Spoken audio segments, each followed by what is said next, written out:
The rules of the Black Panther Party. No party member can have narcotics or weed in his possession while doing party work. Any party member found shooting narcotics will be expelled from this party. No party member will be drunk while doing daily party work. No party member can have a weapon in his possession while drunk or loaded off narcotics or weed. So, obviously, we all know, well, those of us who have studied the Black Panther Party and its history know that these rules ended up being broken by one of its co-founders, Comrade Huey P. Newton, who unfortunately ended up becoming addicted to cocaine. Personally, I believe that he was MK Ultra in prison and possibly introduced to these substances while he was incarcerated for the supposed murder of police officer Frey, and it definitely inhibited his ability to serve the people.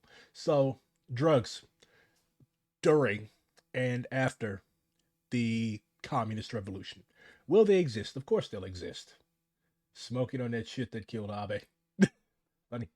But will they exist? Of course they'll exist. They'll exist during the revolution and they will exist after the revolution.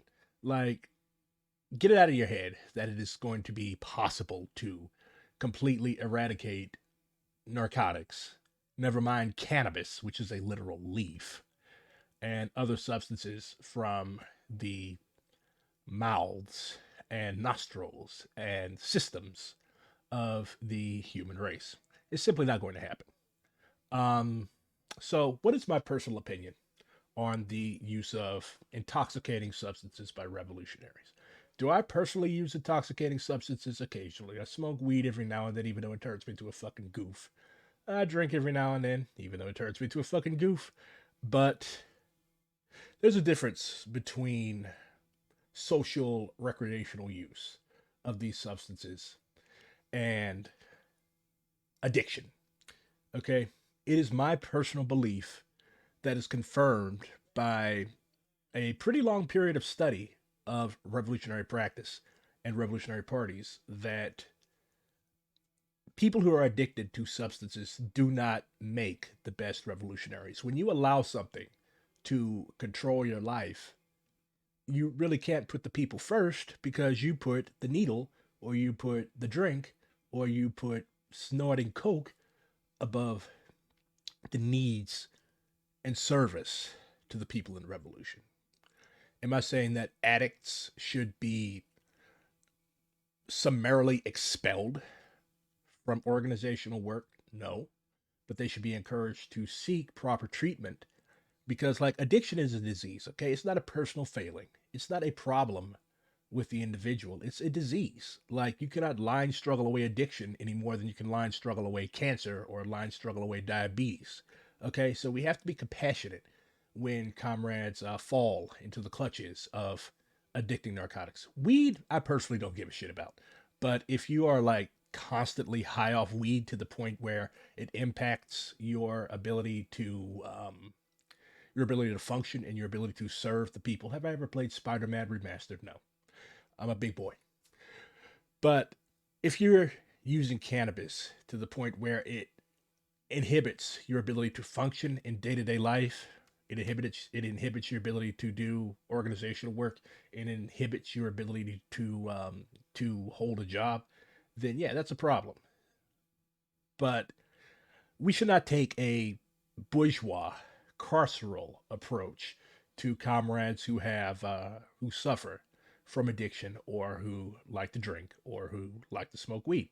Okay, we're millennials, we're Zoomers. Okay, that is going to happen.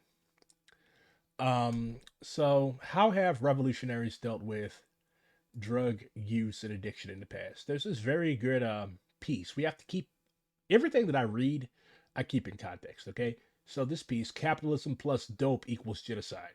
Why would Comrade Tabor, who was a New York 21 Black Panther Party member, um, like, why would he say something like this? Well, you have to keep it in context. Dope, as we know, is slang for heroin. Okay, well, nowadays it's fentanyl. Back then it was heroin. And it's a commonly held belief. Well, it's a commonly held fact that these substances were introduced into our communities to break the hold of revolutionary ideology among our people. They don't want us making revolution. They want us high off of drugs because when you're addicted to heroin, heroin controls every aspect of your life and it's going to turn you into a shitty revolutionary. So, Comrade Tabor lays out the problem. Recently, in the black colony of Harlem, a 12-year-old black boy was murdered by an overdose of heroin. You've got 12-year-old kids who are strung out on heroin. Less than 2 weeks later, a 15-year-old black girl met the same tragic fate. During the year 1969 in New York City alone, there were over 900 deaths resulting from drug addiction. Walaikum salam, Ikra. Over of these 210 were youths ranging in age from 12 to 19. Kids that age should be doing their homework, preparing for college, serving the people, preparing for revolution. They should not be strung out on fucking heroin. Of the over 900 dead, the overwhelming majority were black and Puerto Rican. It could be estimated that there are at least 25,000 youths addicted to narcotics in New York City alone, and this was a conservative estimate. So he lays out like the underlying causes that lead to somebody becoming addicted to narcotics. In regard to black people, our problems are compounded and take on appalling dimensions as a result of the racist dehumanization that we are subjected to. To understand the plague as it relates to black people, we must analyze the effects of capitalist economic exploitation and racist dehumanization. The depraved, capitalist, racist oppressor exploits these psychological and emotional deficiencies for all they are worth. The oppressor encourages our participation in any activity that is self destructive. And we should not delude ourselves like heroin, cocaine addiction, and all these other types of things. Addiction to meth, all of these other narcotics, that destroys an individual. Like, I work in a homeless shelter. I see people who have been like ruined, destroyed. They've lost good jobs. They've fucked themselves up because of these substances. So we should not say that drugs are good. Being addicted to drugs is good. Just like we wouldn't say that having cancer is good. Just like we wouldn't say that having diabetes is good. Just like we wouldn't say that having any other debilitating, crippled disease that cripples you rather, is a good thing, okay? That's a nihilistic position. We don't want people to die. We want people to live. So when you take these dusty ass street drugs, yeah, you're killing yourself. How will the revolution handle iPad babies? Will we need to ban short form content to save the youth from brain rot? What is it with communists and our obsession with banning things? Don't you know, like, when you ban something, you just make people want to do it even more? It's like, quit fucking banning shit. So he goes on to talk about fratricidal street gang fighting. It's a direct manifestation of a self destructive behavior pattern. And this is really refreshing because a lot of people believe that there's something inherently revolutionary about black kids killing each other. No, there isn't. That is counter-revolutionary activity, and that's what the enemy wants. If you read Monster Cody's book, Sanyika Shakur's book, Monster, he basically talks about how, like, the LAPD would drop off uh, gang members in rival gang members' territory in the hopes of starting a shootout right then and there. Pathological religionism, or the fanatical indulgence in religion, is essentially escapist because it encourages the victim to concentrate his attention, energy, and hope for salvation and freedom upon a dubious mystical force. So there's a variety of things that you can be addicted to. You can be addicted to food. You can be addicted to religion. You can be addicted to anything that leads you to escape reality. And when you're trying to escape reality, you can't wrestle and deal with reality. So he goes on to talk about the heroin addict. Where does heroin come from? It came from a German chemist. All bad things come from Germany, who discovered diacetylmorphine, also known as heroin. It was hailed as the perfect drug for curing morphine addicts. You fucking idiots. But soon it became apparent that it was more addictive than morphine. No fucking shit. The young victim who takes heroin is not long in discovering that only by taking another dosage will he be able to attain sanctuary from his hideous reality. Each shot of the plague, he refers to heroin as a plague, which it is, that he injects into the blood system brings him that much closer to the grave. Soon he is strung out and hooked. He is physiologically and psychologically dependent on the plague. Both his body and his mind have become addicted to heroin. He has now become a full-time chartered member of the Cloud9 Society. His physical body begins to take on a decimated appearance.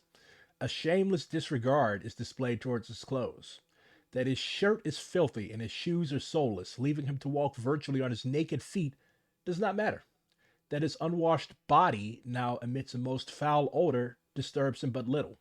That his non-addicted friends now shun him and look upon him with contempt matters not, for the feelings are mutual. They no longer have anything in common. Everything ceases to matter. Everything except heroin, the plague. He must obtain more money. So enslaved has he now become that he will do anything for a bag, for a shot. To lie, to steal, to cheat, to rob is nothing to him. Just piggybacking off of this, like, drug addicts are preferred by the police as informants of the revolutionary organizations. Why? Put him in a fucking holding cell for 24 hours. And when that Jones comes down on him, he'll tell off on his own fucking mother. So, yeah, in a way, hardcore addicts make very, very bad revolutionaries because of what I just described, and because they are prone to the machinations of the police. So I'm going to put this article in the chat. You can read it at your leisure. So how have revolutionaries historically dealt with drug dealers and addicts? Obviously, we're not going to be running around shooting addicts because that's just fucking inhumane. That's cruel. Just like we're not going to be running around shooting prostitutes because that's inhumane, that's cruel, and that's counterproductive. These people have families. These people have people who care about them. And as revolutionaries, we care about the people. And if we're going around massacring folks, we're not doing our fucking job, and we rightfully deserve to be hung from street lamps, as will be the case, because you cannot just go around murdering people. So this is the DHKPC. DKCP something. I don't get acronyms, especially with the Turks, because they have acronyms all over the fucking place. Leave the shooting prostitutes to GTA. Well, if you play a video game just because you hope to have the chance to assault and brutalize women, yeah, I inspired you to wear your dad's old flat cap that I've had for years and never won. You are now a man of taste. Bizi asla zayıflatmaz.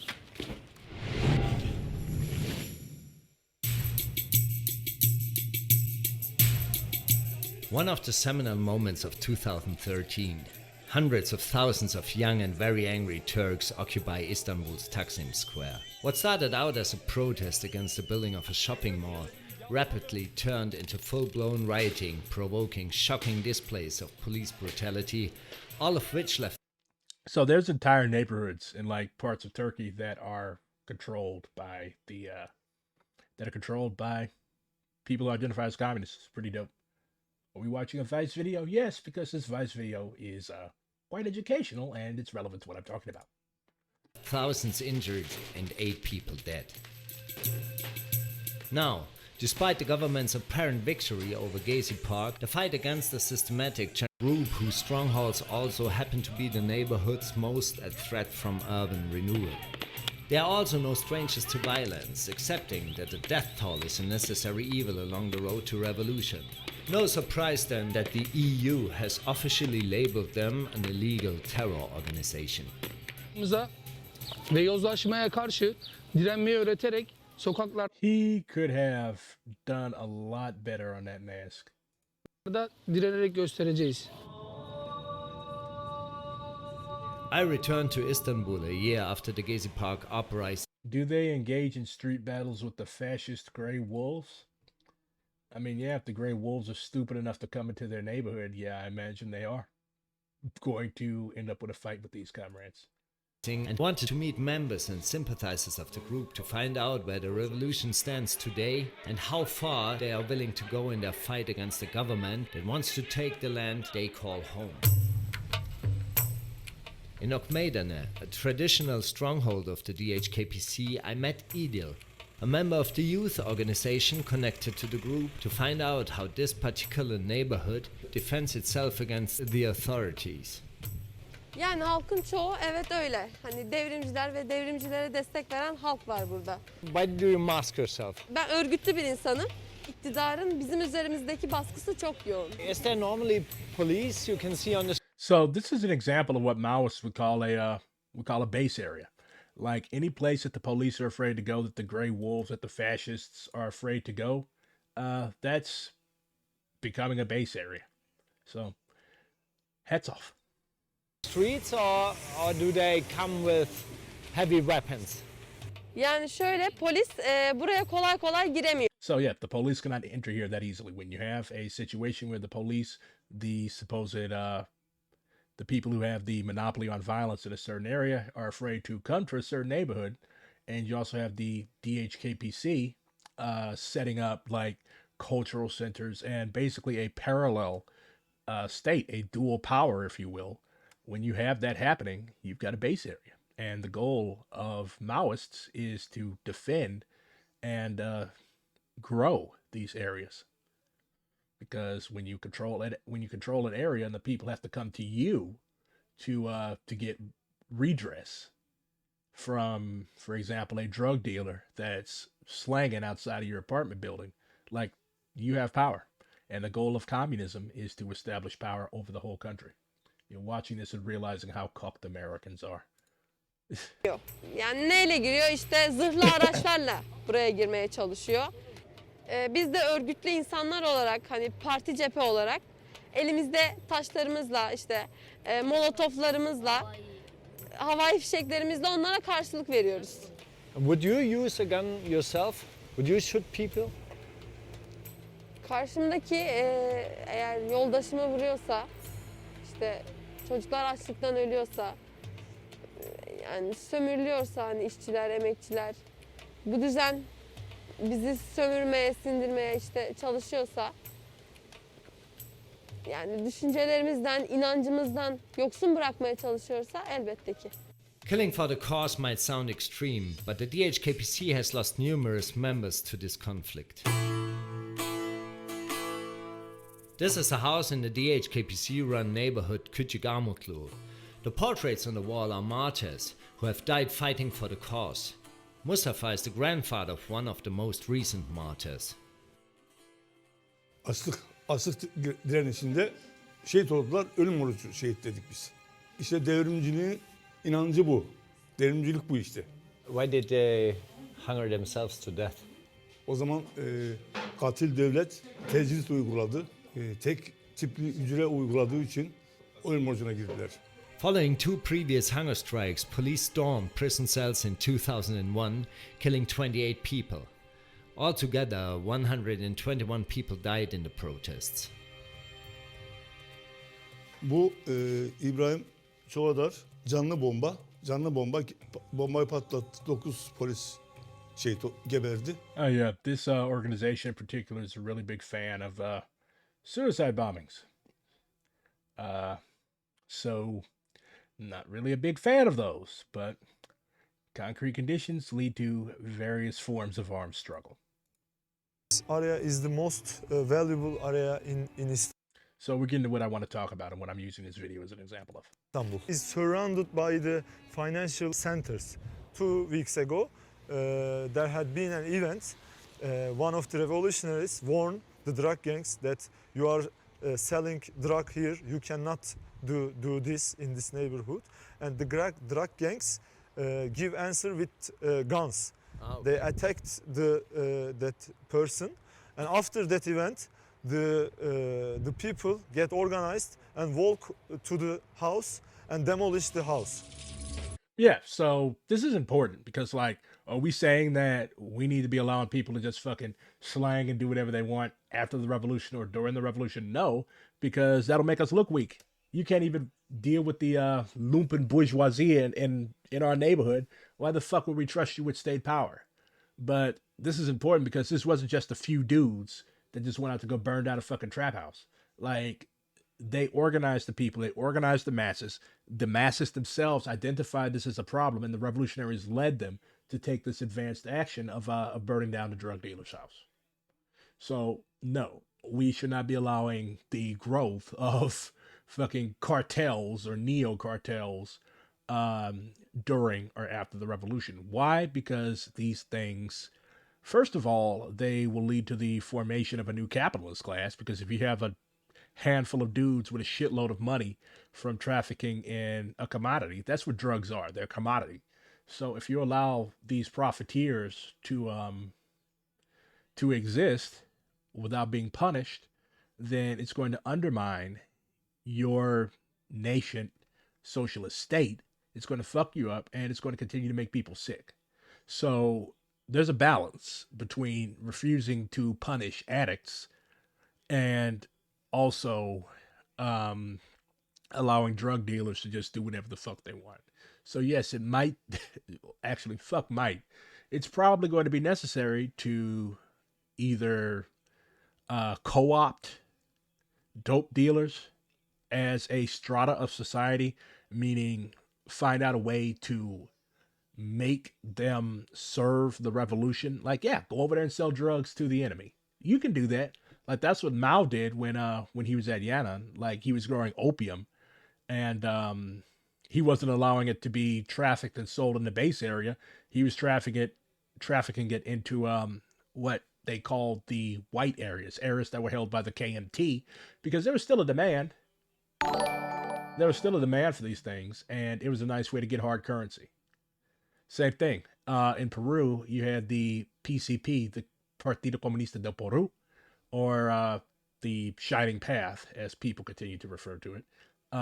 They were not engaged in like actually trafficking drugs. Okay, Gonzalo wasn't just sitting up, racking up, but he did tax people who were growing coca leaf. The one of the, what did they call it? One of the things that goes into the production of cocaine.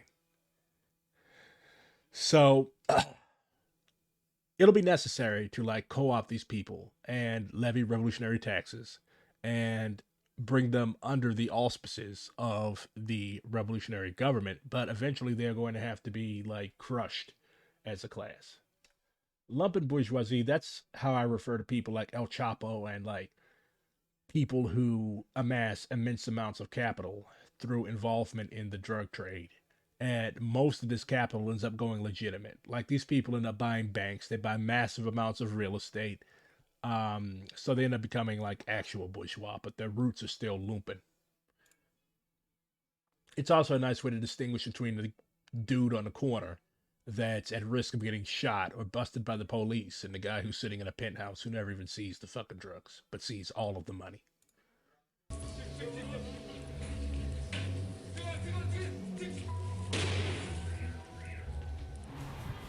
Oh, this is the house? Yes, this is the house. In poor neighborhoods, the main problem is drugs. So he's identifying the primary contradiction. They want to make them not to think why I am in this condition, why I am poor. The main beauty of... So yeah, nihilism. That's why he opposes drugs. He identifies as the primary contradiction because, one, it brings violence and all sorts of other illnesses to the community, and it turns people into counter-revolutionaries, and for two, like, it undermines the revolutionary new state and new order that they're trying to build there. Let's take a visit to Ireland. War on drugs. We don't like drug dealers. Yeah. We heck all drug dealers, should be a big chunk of it. While we were there, we were told to expect attacks on the British mainland. And now they're happening. In 2012, Real IRA leader Alan Ryan was executed outside his home in Dublin. According to the press, he had been set up and murdered by drug gangs.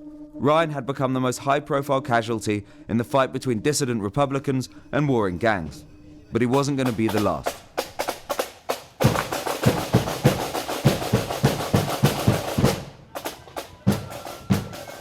It's pretty strange in the middle of this suburban part of Dublin. There's basically a military march going on right now. Must be a couple of hundred people here. I don't think it's just quite as big a turnout as they wanted, but it's certainly nothing. What do you think of the fact that the American mafia frequently used and funded unions as a tool for them against other businesses? I mean, that's what the lumpen bourgeoisie does. They co-opt tools that are ostensibly revolutionary. Of course, I wouldn't refer to a mob-controlled union as revolutionary at all.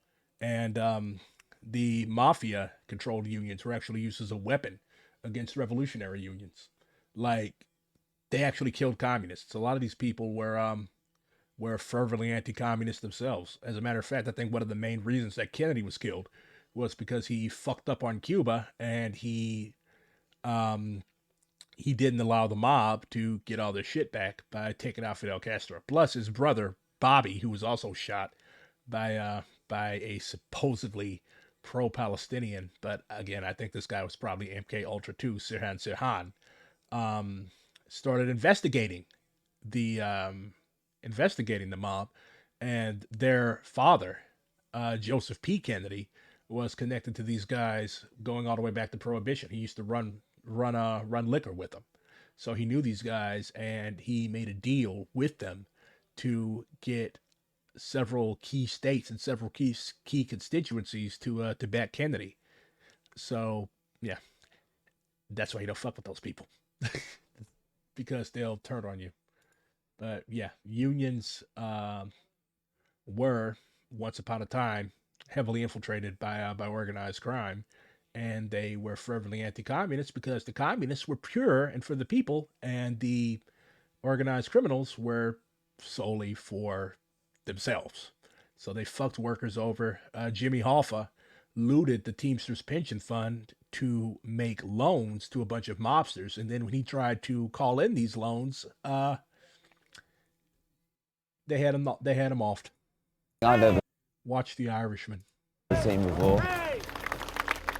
So tell me what happened the day that Alan was shot. You were with him, right? He liked to walk around the area, and he was out and about, like seeing people, and we were walking down towards another fella's house, and as we were walking, a gunman ambushed him from behind. He fired a number of shots. He killed Alan. So yeah, shit like this is going to happen. Like, you're going to have revolutionaries that oppose the things and the ills that these drug dealers are bringing into the community. Like, they'll just come up and fucking shoot you. That's why I laugh at people who are just saying that, oh yeah, we could take over this area. It's like, no, you're not. Like, there's already armed forces there. You've got a variety of people that do not want communists controlling any turf around them, because they know that communists are pure and for the people. And if you don't have enough strength of your own, you are going to end up like poor Comrade Ryan here. So that's something we have to keep in mind. We have to make sure that our strength is actually firm before we try to confront these people. He hit Aaron in the leg. I managed to run and jump behind a car. They are a small but deadly force. At the heart of the drugs war is Londonderry, or Derry, a city so divided by sectarianism that it goes It's just Derry. Take the London out. by two names. The city is the center of Republican militants, and now, 16 years after the Good Friday Agreement that supposedly brought peace to the country, the IRA are gaining influence all over again. The IRA is very ideologically eclectic. But yes, there was a very strong socialist strain in the IRA. Some reactionaries even call them communists, but I would not classify the IRA as a communist organization. There are even Maoists in the IRA. Another armed group. Yeah, they're focused on national liberation. So I would say that they have socialist tendencies. They have socialist strain. They're definitely not enemies of socialism. But yeah, it's quite eclectic. Republican Action Against Drugs, or RAD, have been fighting a war on drugs, shooting anyone perceived to be involved in dealing. Hundreds of young men have This is a bit of ultra-leftism. You can't just go around shooting people because you think that they're involved in drugs. been threatened, sent into exile, or shot by paramilitaries.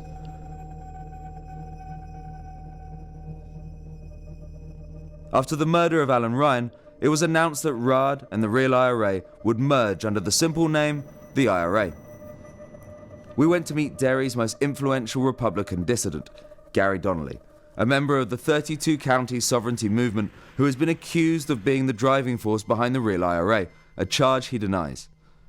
Gary has been repeatedly jailed and has serious charges for his links to militant Republicans, but for him, that's all part of the security service's efforts to undermine his organization. Do you think this is encouraging a rise in hatred of the state and possibly encouraging a rise of terrorism against the state? Well, you know, when you talk about terrorism, what is terrorism?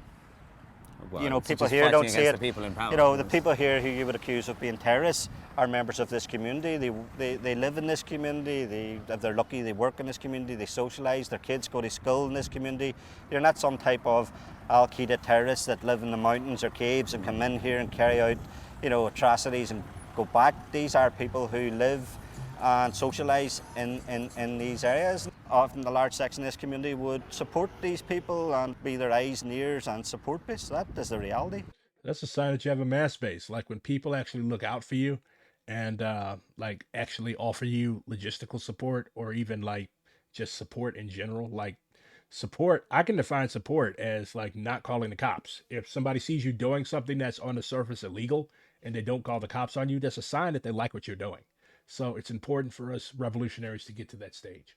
So you have the IRA going around offing folks, and you've got Turkish revolutionaries organizing the masses to go burn down dope houses. So yeah, the masses see these things as a big problem. So we can't be nihilists and just be like, oh, let them do whatever they want, because like under a revolutionary government, you cannot just do whatever the fuck you want.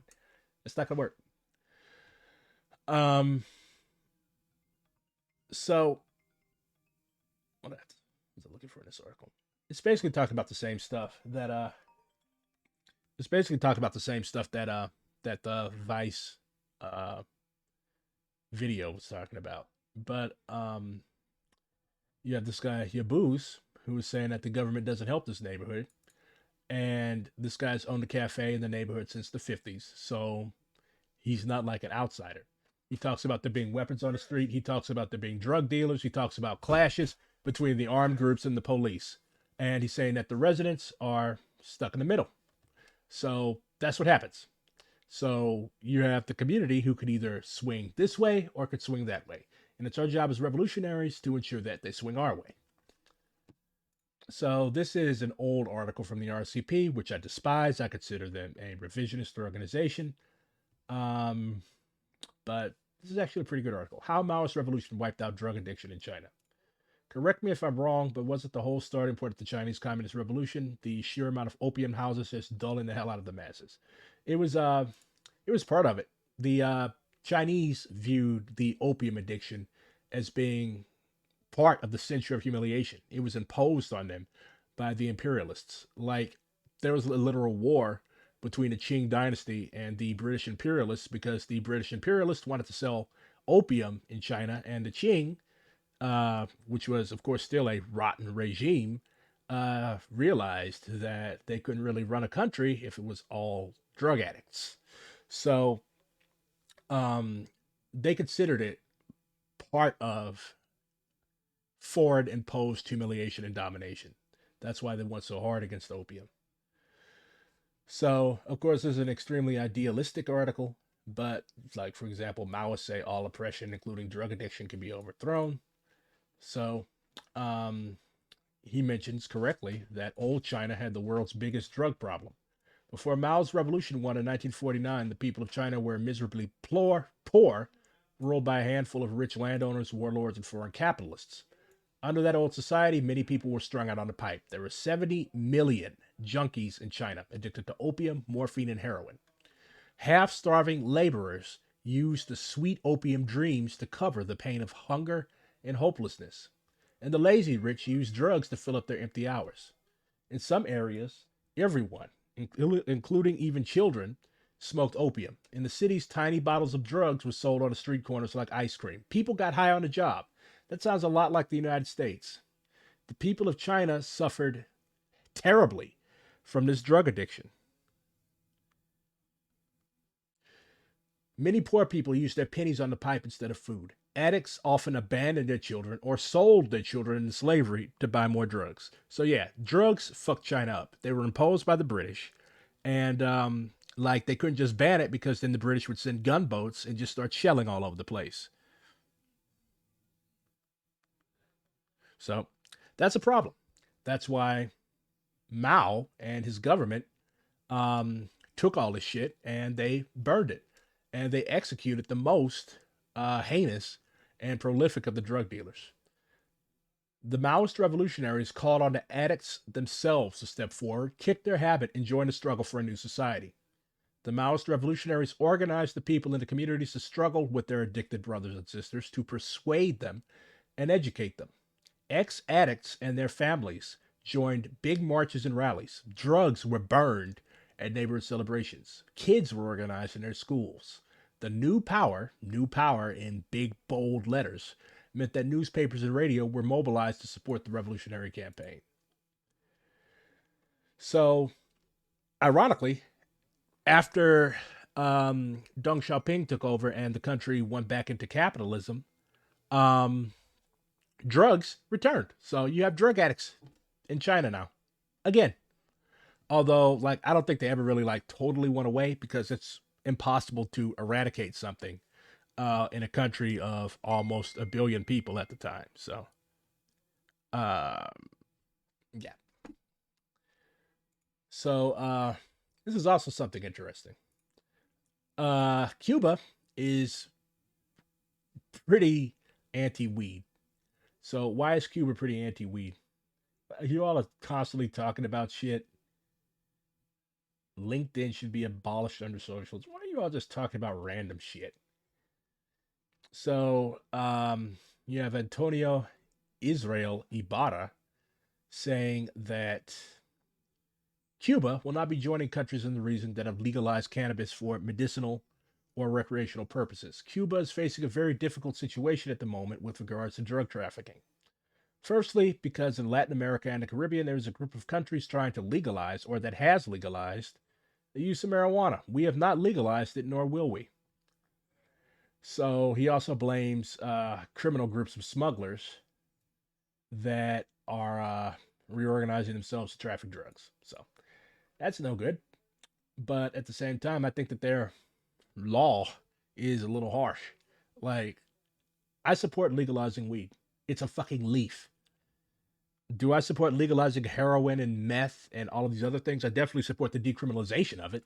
Like, I'm pretty much a libertarian on this shit. But at the same time, we also have to realize that massive amounts of people who are addicted to these things, to these substances, is not a really good thing for society. Like, we cannot delude ourselves and say that, yeah, everybody should be addicted to drugs. That's dope. And that makes you... No. That's a sign of a great ill that's taken place in your society, because people are feeling the need to dull their senses and just embrace chemical nihilism. That's no good. So we can acknowledge something as a problem, but we should not take the path of the bourgeoisie, the ruling class, the old ruling class, the soon-to-be old ruling class, and be like, just ban it and lock people up for using it, because that's not going to work. So, will there be drugs under socialism? Yes, there will be. Heroin, methamphetamine, weed, well, weed isn't in the same category as fucking meth, and all these other things are still going to exist, okay? Revolutionaries have tried to wrestle with this question in a variety of different ways, from outright banning them, from shooting people who sell them, from banning them in the party, to everything else. And they've had like varying levels of success. Like, I guarantee you that there's still drug dealers in Derry and Ulster in Ireland. I guarantee that there's still drug dealers in that area of Istanbul that's controlled by the DHKCP. Well, DHKPC. The fucking group. Anyways, so drugs are not going away.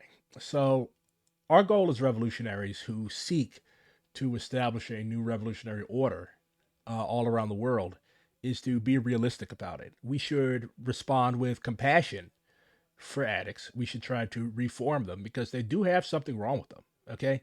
Like I said before, being addicted to fentanyl, being addicted to fucking trank dope, which is xylazine, the shit literally rots your skin. I've seen people who are addicted to this stuff. It's not fun.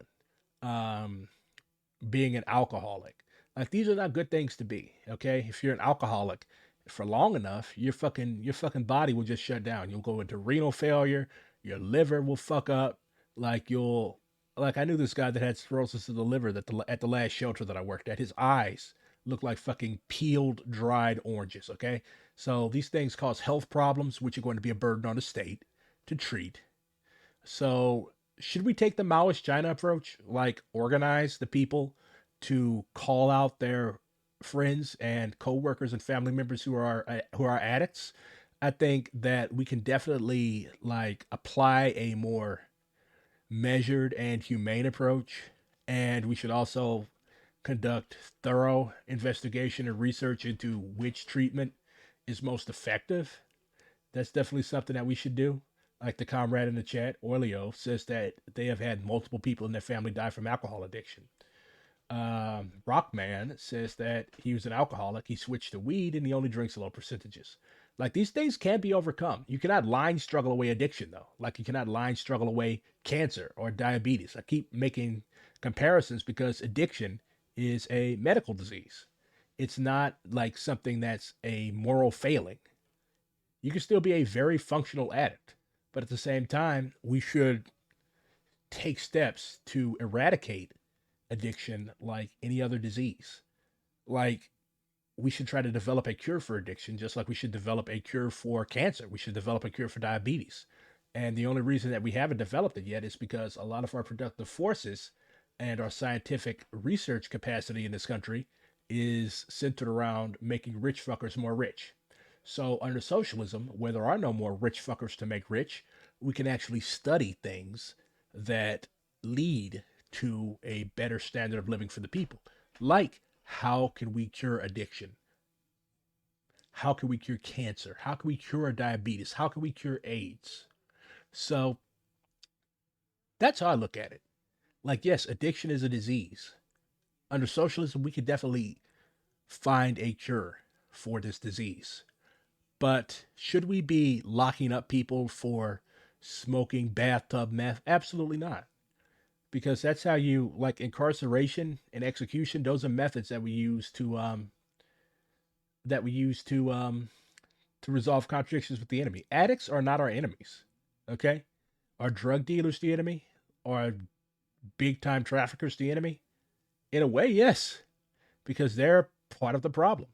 Like the CIA, the FBI, like they use these people to destabilize communities and in many cases entire countries. There's this book, it's called The Politics of Heroin. Like it talks about how the CIA used narcotics traffickers in the Golden Triangle region, all around the fucking world, in Afghanistan, to carry out their dirty ass policy goals. So the lumpen bourgeoisie, these big time traffickers, yeah, that's a big fucking problem. And if they're allowed to run amok in socialism, there won't be socialism for too long.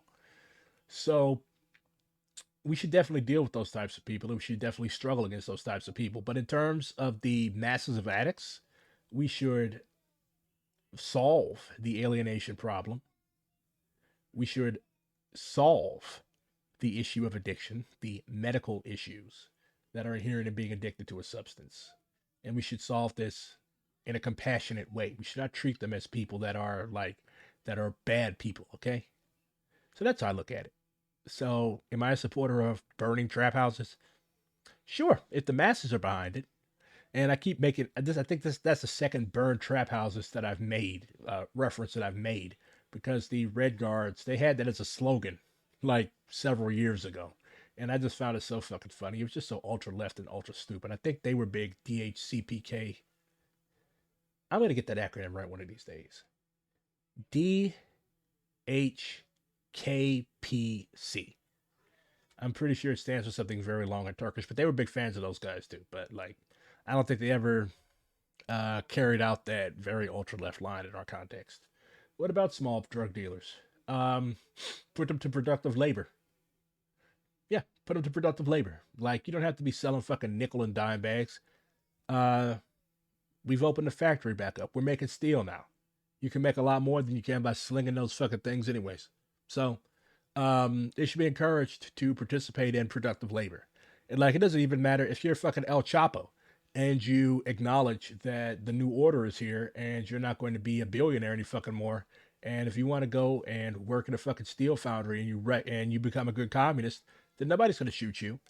But if you continue to behave as if you're still under capitalism and imperialism, yeah, that's going to be a problem. And the coercive power of the people's state, the dictatorship of the proletariat, is going to take swift and strict action, depending on what exactly you do, to resolve your anti-proletarian behavior. So, in short, will there be such a thing as the People's Pack? It depends. Like, if we're weaning you off a substance and we haven't like developed a chemical counterpart, then yeah, I guess there will be like tiny little people's packs to help wean you off this shit. But that's in a medically controlled environment. Will there be dudes hanging out on the corner or dropping off drugs to you? No, because like that's capitalist behavior. That's the behavior of the dying nihilistic lumpen proletarian or lumpen bourgeois class. So that's a no-go. So, like all things, it's complicated. But the main gist is that, yes, addiction is something that can be overcome. Addiction is something that can be cured, just like any other disease. And it's in our interest as socialists to do so. But in the meantime, BRG supports the decriminalization of drugs and the possession of them. BRG does not support the continued allowance of large-scale trafficking, and people who engage in trafficking behavior should be encouraged to find real jobs that contribute to the development of socialism all the way through communism. Good night.